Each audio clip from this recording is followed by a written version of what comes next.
Hey, what's going on YouTube? Welcome to the Credit Plug channel where we talk about how to build credit, how to establish relationships with banks and financial institutions, and most importantly, how to get you access to high limit credit funding.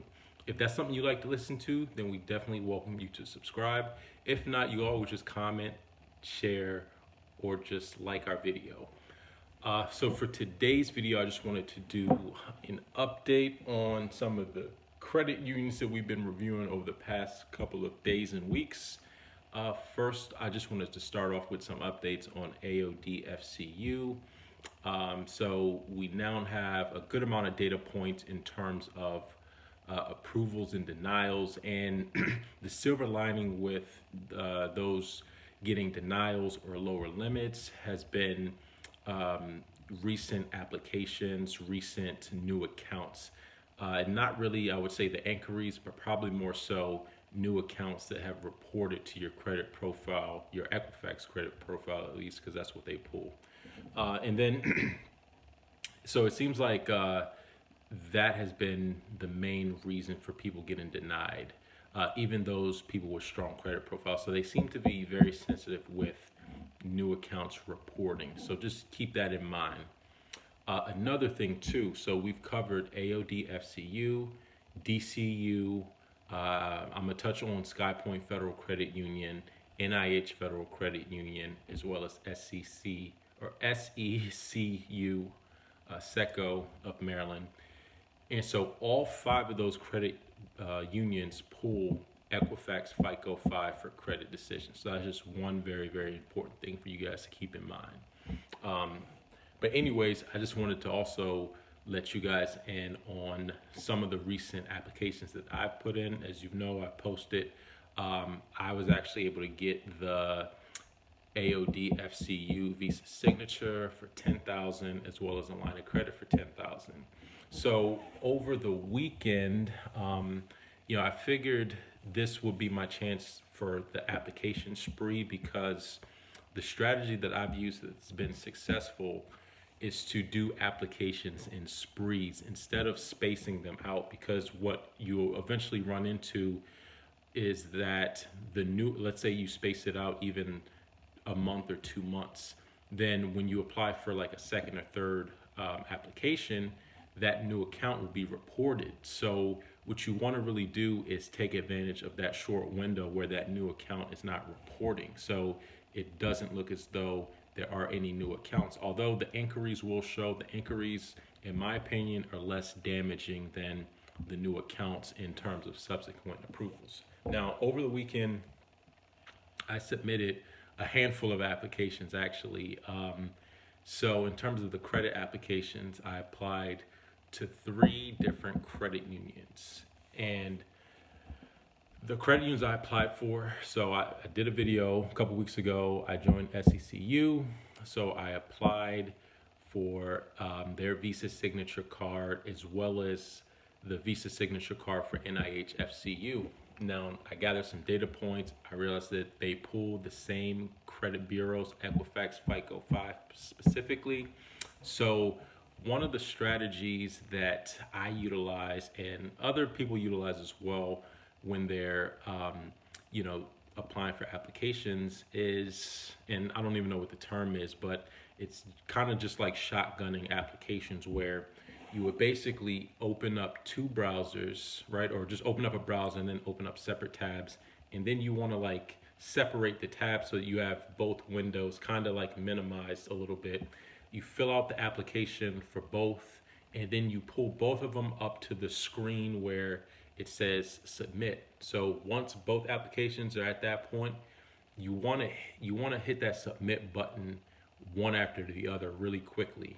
And the reason why you're doing that is because it usually takes about 15 seconds for an inquiry to hit your credit report and actually post to your credit report. So it may even be less than that. It may be like 10 seconds. So you have a very, very short window.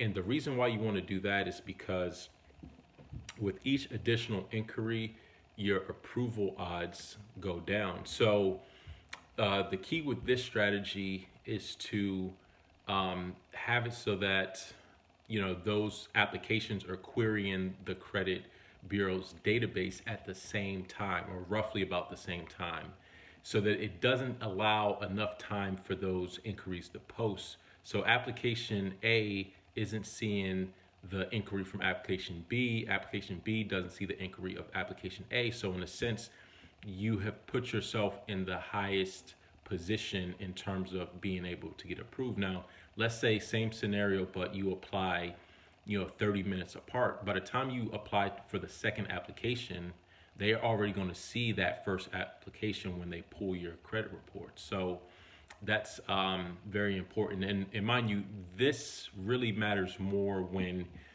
beforehand you know that they're pulling the same credit bureau. Now, if one pulled TransUnion, one pulled Equifax, it really wouldn't matter as much because they're not going to see the other ones unless they pull multiple bureaus. But if it's the same bureau, and this is why researching before you apply is so critical and so important in terms of efficiency and allowing you the highest chances of approval. So I submitted those two applications, NIHFCU and SECU of Maryland.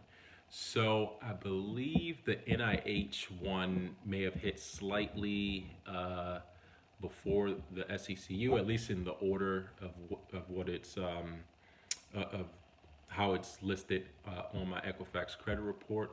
But I don't think that those inquiries actually post during the time of the credit decision.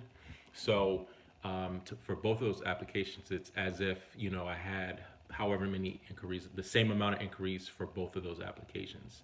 So it's not like I had an additional one once the SECU one, posted. So that's one way of maximizing your chances of approval. Submitting those applications at virtually the same time, not allowing the inquiry to post, and the window is very short. I want to say, less than 10 seconds. So that's just one strategy. But anyways, today I got some feedback on those applications. So I was able to get approved for the NIH Federal Credit Union Signature Credit Card. It's a 0% APR for 12 months, and I was granted a $4,000 credit limit. A couple hours later, maybe early afternoon, I said, I didn't hear anything back from SECU of Maryland, so I wound up giving them a call to figure out, what's going on. So I did find out that I was approved for their signature Visa card for $15,000. So pretty good morning so far for me in terms of approvals. And another thing about SECU and as well as NIH, their inquiries are good for 30 days. So I'm probably leaning towards also apping for the preferred line of credit as well, since there's really really nothing to lose in terms of, it's not going to run another credit check. So that's a good thing. And then over the weekend, I also applied for the Rural King Visa business credit card. I did a video on that. I posted on Sunday, and I got a decision this afternoon as well. So I was approved for that, business credit card with a $10,000 limit. That's how much I requested.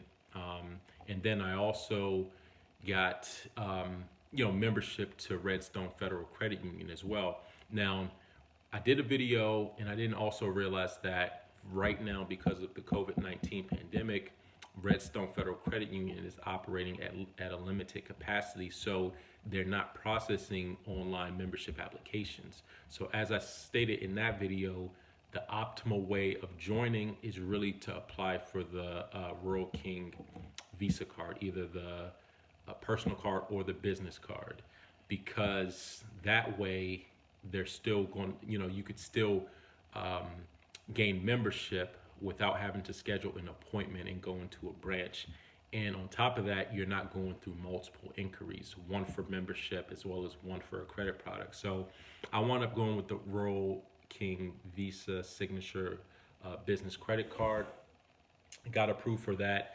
They pull Experian and they use the FICO 9 model for approval. So, and I was actually surprised that they came back that quickly, with the approval amount. So, so yeah, we'll see. And one of the great things about that business credit card is that it doesn't report personal. It's only going to, of course, the inquiry is, on the personal side, but the utilization and history is all going to report under the business credit profile. So that's one of the perks.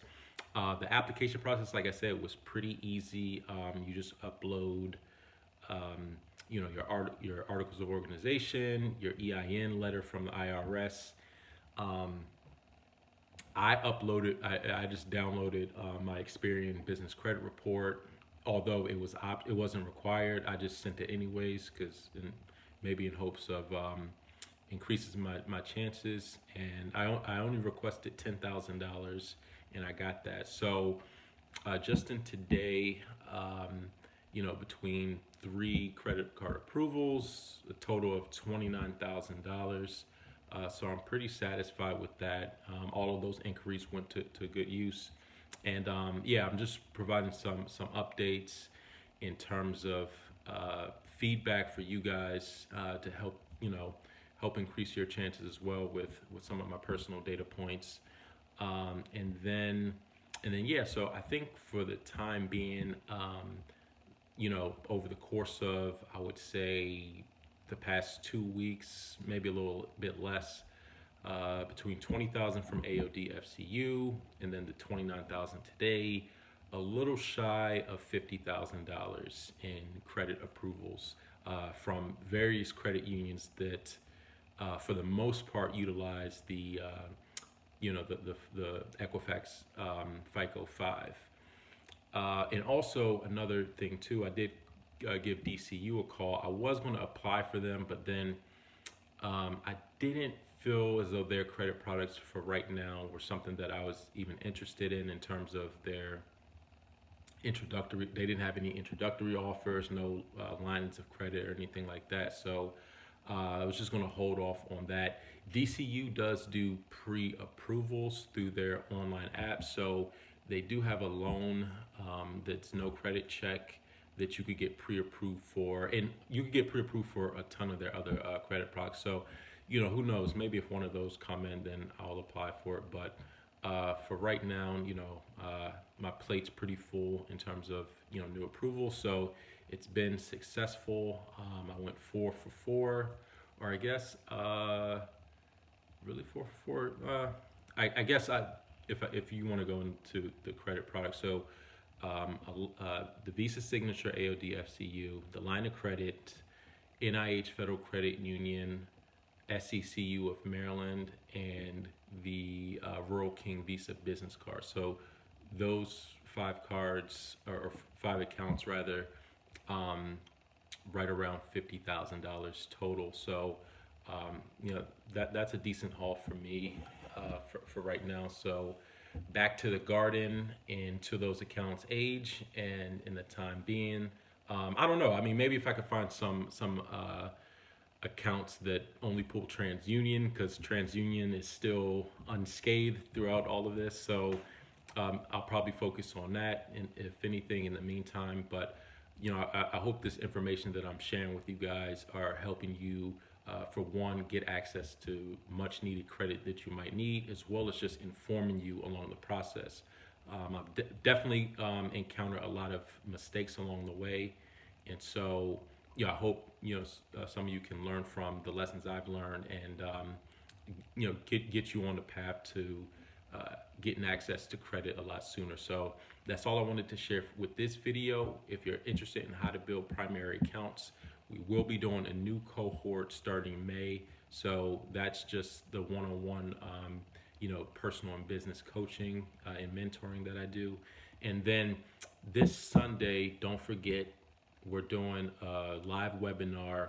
If you're unable to attend, we will send a private YouTube link for those participants who aren't able to make it. It's from 6 to 8 p.m. Eastern Standard Time, and we're going to be going over how to trigger automatic credit approvals.